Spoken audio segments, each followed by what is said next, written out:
جس کا نام ہے رمضان، آیا مہینہ وہ کہ جس کا نام ہے رمضان۔ اعوذ باللہ من الشیطان الرجیم، بسم اللہ الرحمن الرحیم۔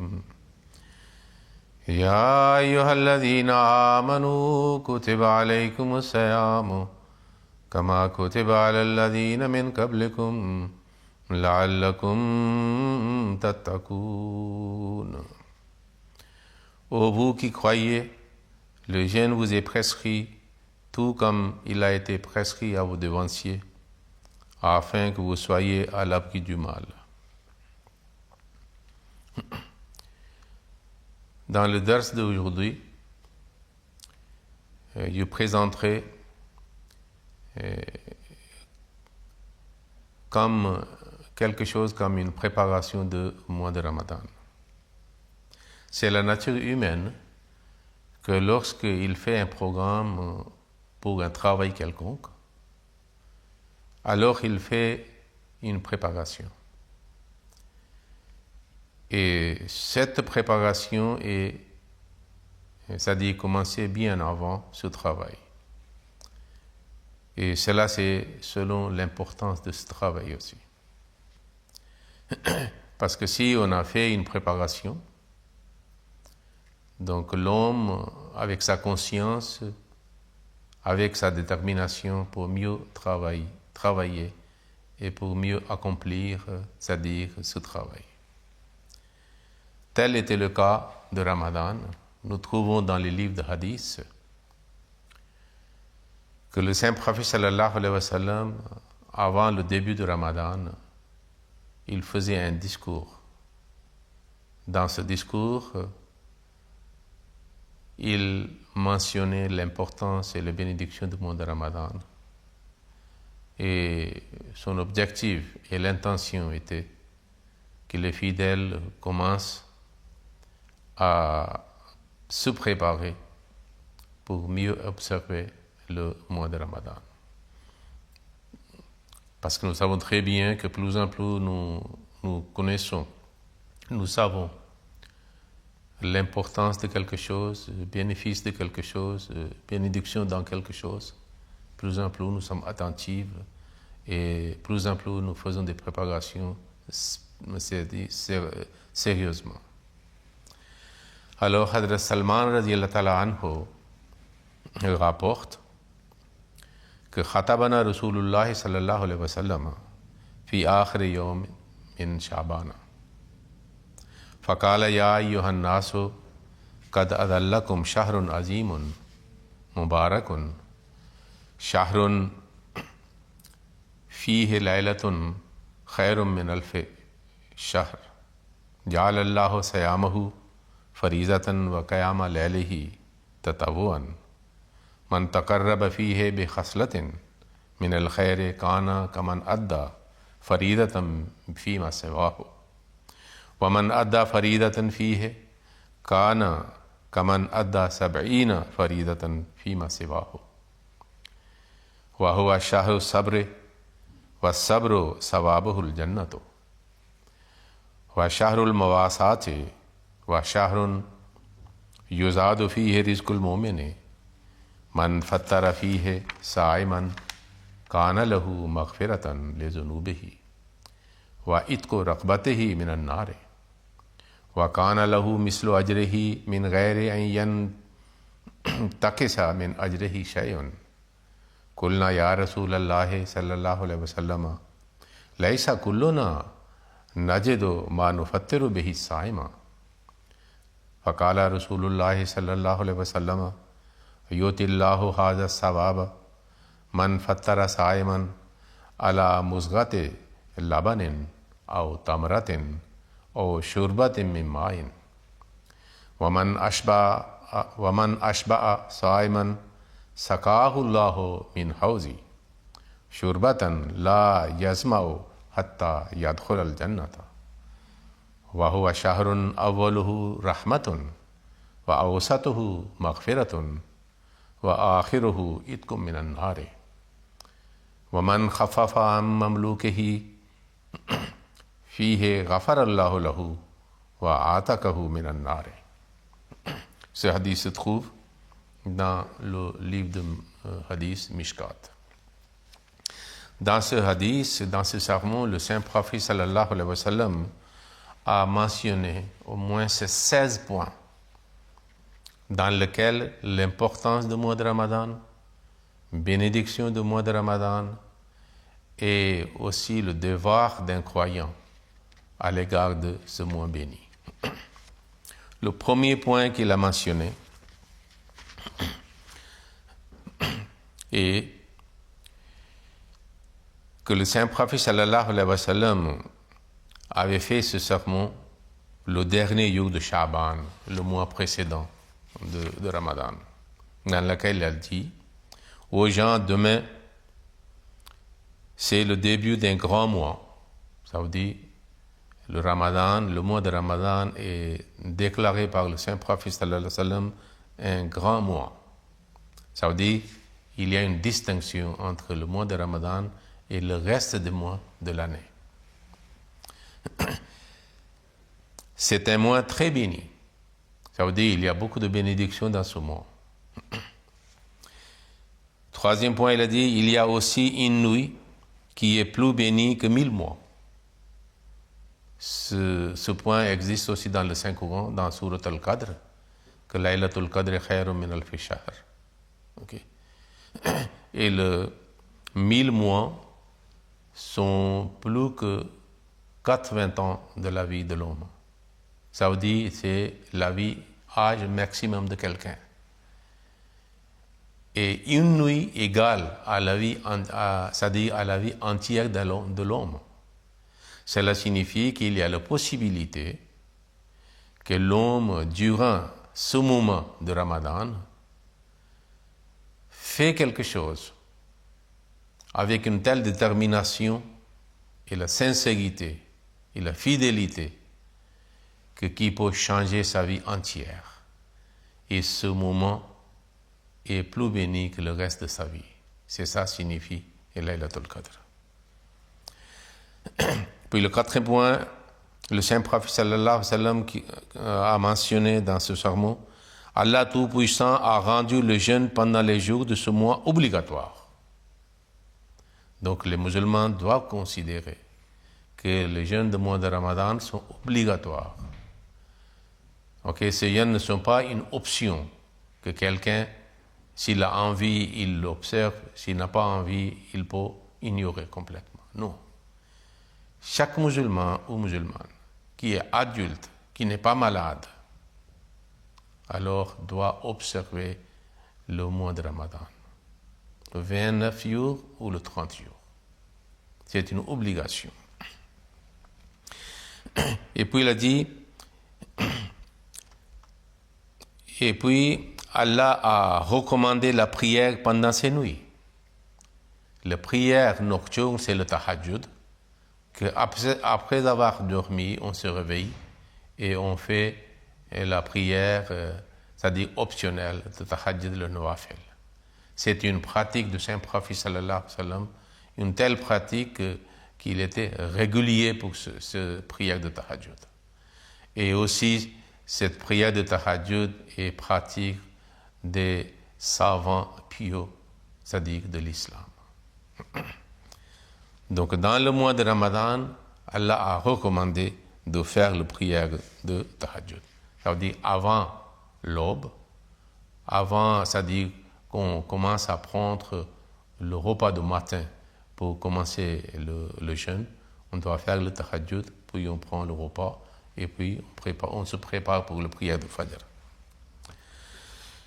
Et le sixième point, il a dit, au cours de ce mois, les actes d'adoration volontaire et les bonnes actions générales sont égaux au terme de proximité d'Allah. Ça veut dire, les actes volontaires deviennent, en ce qui concerne la proximité d'Allah et la récompense, comme quelqu'un qui a fait un acte obligatoire.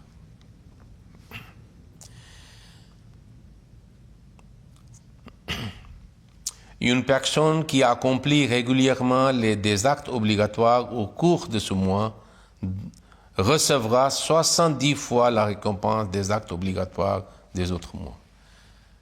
Ça veut dire que si quelqu'un fait un acte obligatoire dans le mois de Ramadan, c'est-à-dire il aura la récompense de la part de Dieu de 70 fois plus qu'on fait hors de Ramadan, avant le Ramadan ou après le Ramadan. Cela montre la bénédiction du mois de Ramadan. Septième point qu'il a mentionné dans son sermon, c'est le mois de la patience. Et le fruit de la patience est le paradis. Patience en ce qui concerne le jeûne, il s'abstient de manger et de boire, c'est-à-dire il exerce la patience. Et puis dans différentes situations adverses, c'est-à-dire durant le mois de Ramadan, en respectant les enseignements de l'islam, il se contrôle, ok? Et puis ils ne réagissent pas de façon violente, négative, vulgaire, grâce à un jeûne qu'il observe. Ainsi, c'est-à-dire, il exerce la patience. Et le saint prophète sallallahu alayhi wa sallam a dit que grâce à la patience qu'il exerce, alors il aura le paradis. Donc, le jeûne devient, c'est-à-dire quelque chose dont le fruit est le paradis. Nous trouvons aussi dans les autres hadiths que les portes du paradis sont ouvertes et les portes de l'enfer sont fermées durant le mois de Ramadan. C'est un mois de compassion et de partage de peine. C'est-à-dire c'est la solidarité, la sincérité envers les autres, qu'on essaye, c'est-à-dire de faire le bien aux autres pour avoir plus en plus de récompenses de la part de Dieu, pour améliorer la qualité de jeûne plus en plus, c'est-à-dire avec la compassion et le partage.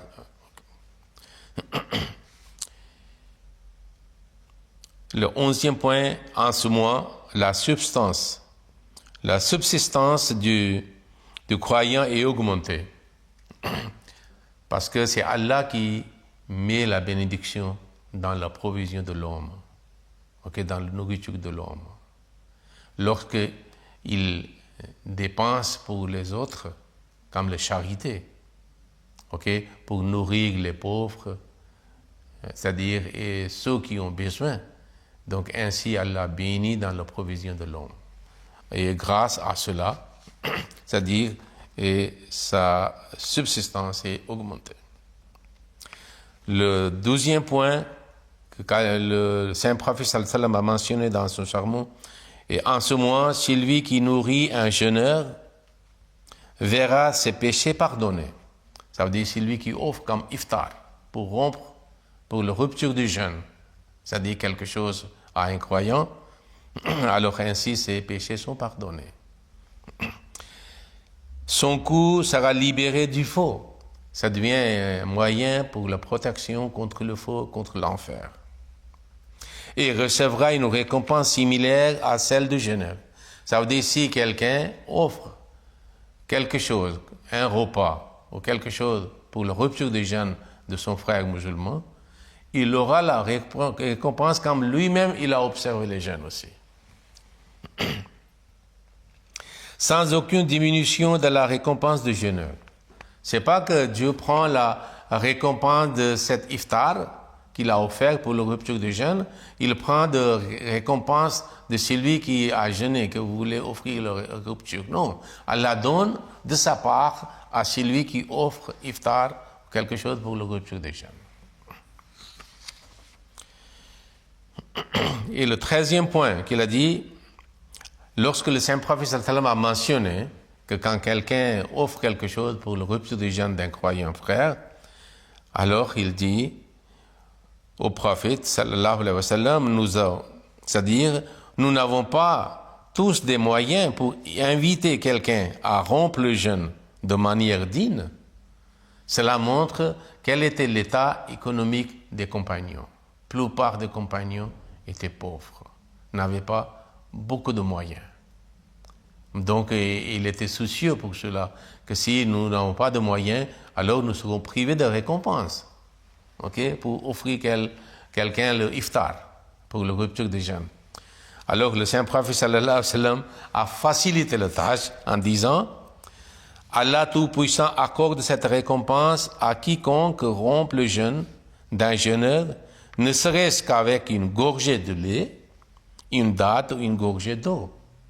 Il a dit que lorsqu'il dit qu'offrir quelque chose pour la rupture de jeûne d'un musulman ne signifie pas que vous préparez, c'est-à-dire un repas extraordinaire, c'est-à-dire avec beaucoup des éléments.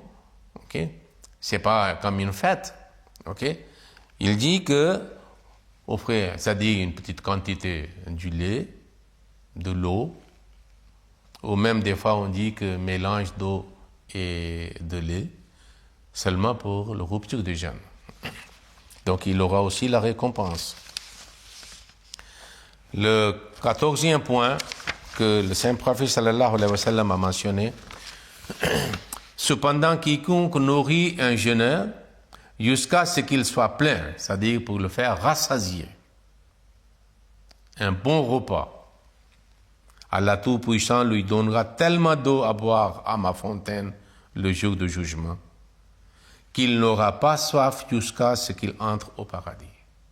Donc il aura une récompense. Ça signifie que si quelqu'un de moyen, c'est-à-dire qu'il n'est pas interdit pour lui d'offrir un bon repas pour le iftar, pour la rupture du jeûne. Si quelqu'un il fait quelque chose comme ça, il aura aussi la récompense supplémentaire dans le Hawz Kawthar.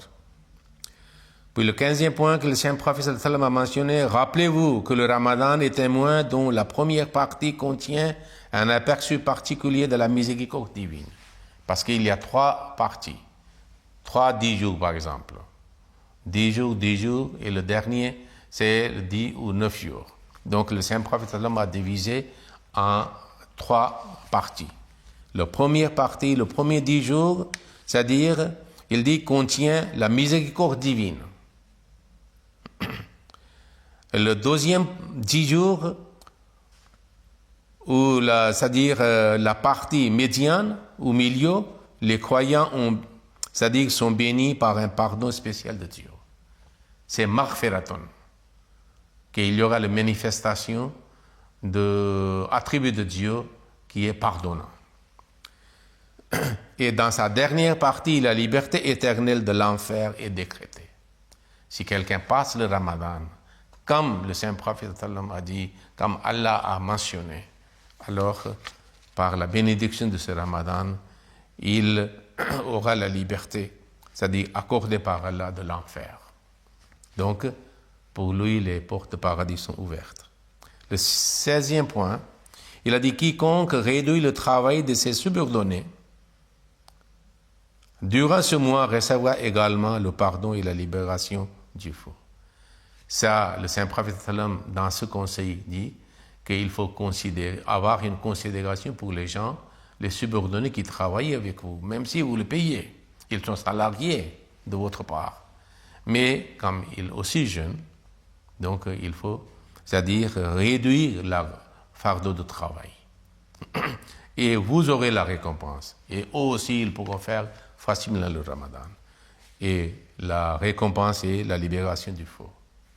Donc c'est ainsi que le saint prophète sallallahu alayhi wa sallam a mentionné pour que les fidèles croyants se préparent, ils songent l'importance et la bénédiction du mois de Ramadan, et puis ils puissent, à travers cet espoir et la certitude de récompense de la part de Dieu, que les bonnes nouvelles qu'il nous a données, c'est-à-dire pour ceux qui observent le mois de Ramadan, alors nous pouvons améliorer la qualité de nos actes durant le mois de Ramadan et aussi la qualité de nos jeûnes, afin que nous puissions mériter la clémence, le pardon, c'est-à-dire et la grâce divine. Allahumma salli ala Muhammadin wa ala ali Muhammadin kama sallaita ala Ibrahima wa ala ali Ibrahima innaka Hamidum Majid.